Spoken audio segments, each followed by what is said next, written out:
Cool. Hi, everybody. My name's Robert. I'm an addict. Robert. Sheesh. What it was like, it was torture. It was hell. It was empty. I was broken as a child. I had some traumatic events when I was a kid where I made a dry ice bomb as a kid and it blew up on me and I went to the hospital.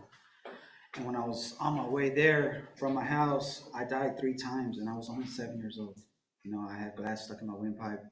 And long story short, when I woke up 2 weeks later out of ICU, the doctor put me in front of a mirror and he told me not to freak out. And I looked in the mirror and I was just like, something left my body and I felt like awkward. I didn't look like a normal kid. And go through therapy, go do all this plastic surgery shit and do all this stuff. And then I start going to school. When I start going to school, I noticed that a lot of kids would be like, hey, why do you look like that? And it would make me feel even more alienated.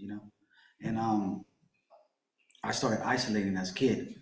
I would run around the school and I would like hit people and I would act out. And I don't know why I would act out, but I was just in a lot of pain. My parents, my whole family's gang members. My mom's a hustler, my dad's a hustler. I was taught at a young age on how to sell dope.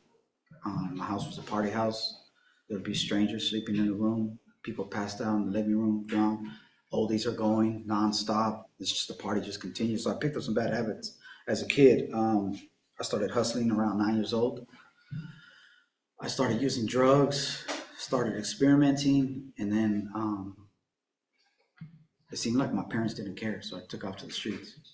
I ran into the streets, 11 years old, jumped into the gang, and that started really quick and it escalated really fast. I hung around nothing but older people, so I got taught very well on how to conduct myself in the streets. And from there, it just took off. I kind of skipped on the regular drugs and went straight to hard drugs. My dad's a heroin addict.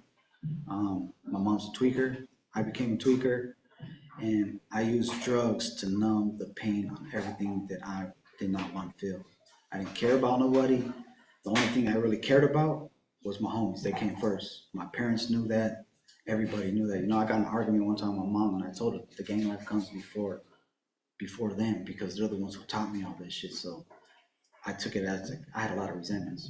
So long story short, I ended up catching a bunch of cases. Going to jail. I'm definitely a jail baby. I spent a total about 21 years in and out. I went from camps to YA, got kicked out of YA, caught a case, went to prison, and then locked me down in another prison within there because I don't know how to control myself. I want to act out. I want to run around. I want to get involved in everything, and I don't want to feel shit. No matter where I was at, if I found a guard or somebody that's going to bring something in, I'm going to pay that amount to bring it in because I don't want to feel what I want to feel.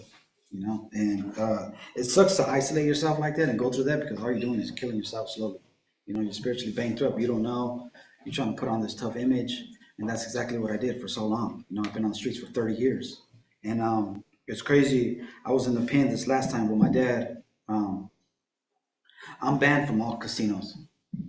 I pulled out a strap. This last time I pulled out a gun on a cop in a casino on a bad drug deal, and they banned me for life. I can't go to casinos no more because doing dumb shit because I just want to go make money, And I was in the pen with my dad, and it's been so long that we've seen each other. I was going way up north, and he had just got there, and he sat in front of me handcuffed, and I sat right here in front of him, and he looked at me and he said, hey, what's up, homie? And he turned around and looked away, and I said, hey, what's up? And I stared at him, and I was stuck because I was looking at my dad, and it broke my fucking heart because he didn't recognize who I was.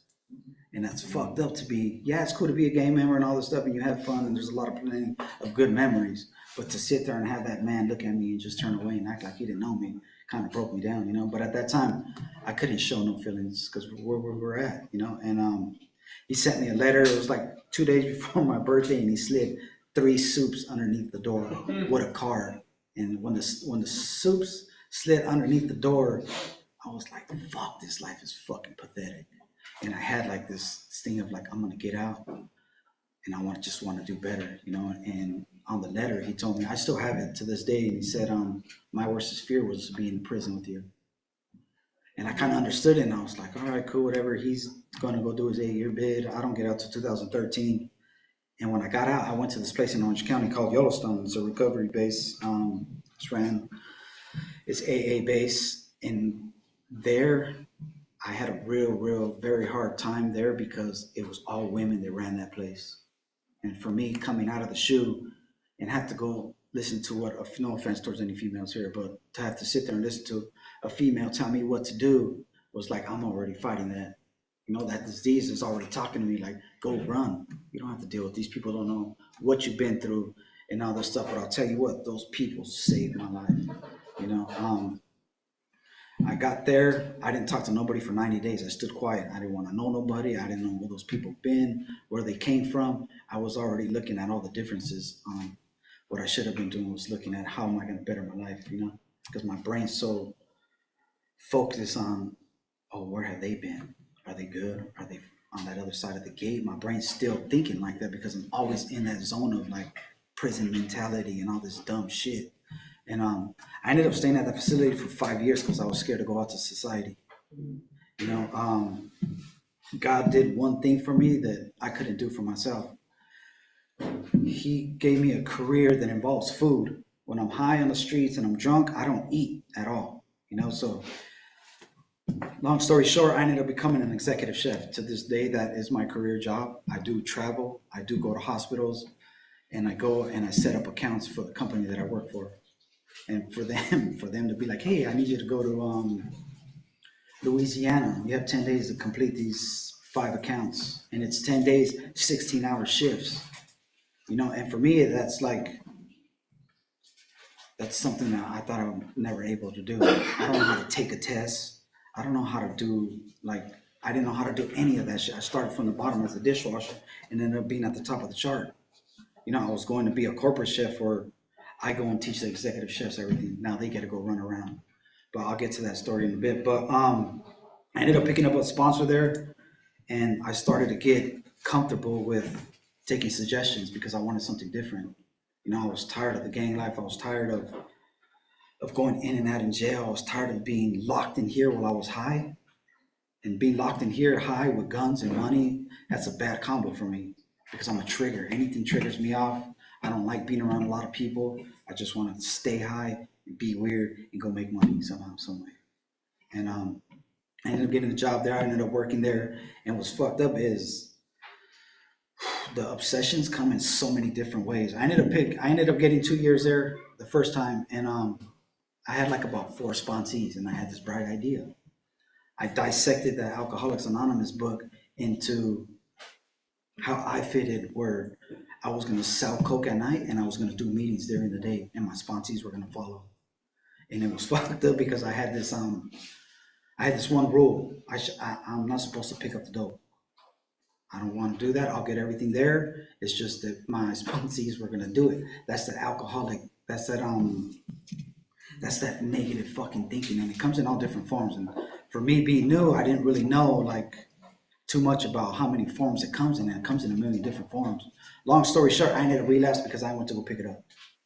You know, and it was fucked up because everybody else stayed sober. I didn't want them to get high, but I ended up paying a big price for that. So I ended up moving to Newport. I ended up getting a living situation out there, and I ended up getting married. So I ended up traveling. 2 minutes. I ended up traveling and doing all this stuff, right? And then now I have an account right here at Long Beach Memorial Hospital. That's where I was just at. But there, I started doing coke in the freezer that was below zero. It was the desperation of me going in and out of different bathrooms and all of this shit just to go get high. And it's the extent of me fucking in my career, not giving a fuck because I already moved away from AA based. I kicked out to the curb. I put him in the back seat, and now I'm driving. And I asked my sponsor, the guy that spoke last week, to get me to a place that was safe, and he brought me here. That's why I'm here today. You know, today I keep everything simple. I made a lot of mistakes. I hurt a lot of people, and most of all, I hurt myself. You know, I'm new in NA, and I'm just taking it day by day. I wake up, I do my morning meditations, I pray, I ask for guidance. I know that I'm not in control no more. I don't want to go back to where I was just. I have a good life today. I have everything I need. I got cars, I got toys, I go paintballing, I go deep sea fishing, I go skydiving, I do all this dumb shit.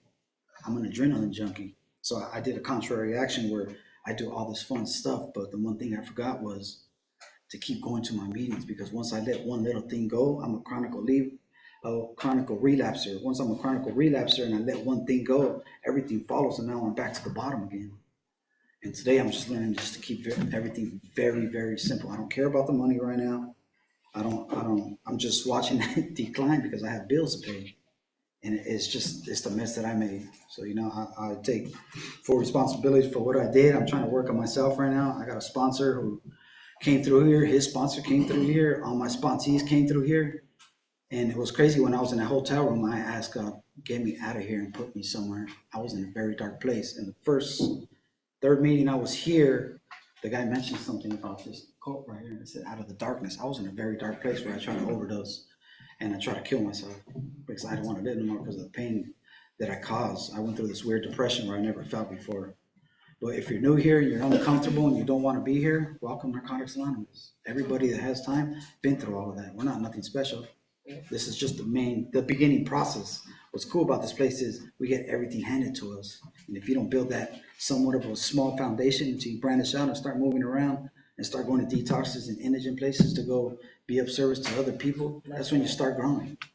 I've been there, I've been free a lot of times, but I always forget what got me there. And then the job comes into place and all these toys and all this extra shit. And those are just all distractions for me right now. So I'm learning that I don't really need all that stuff. I just need to stay focused on the minimal stuff, and then I'll move on to the bigger stuff. Thank you guys.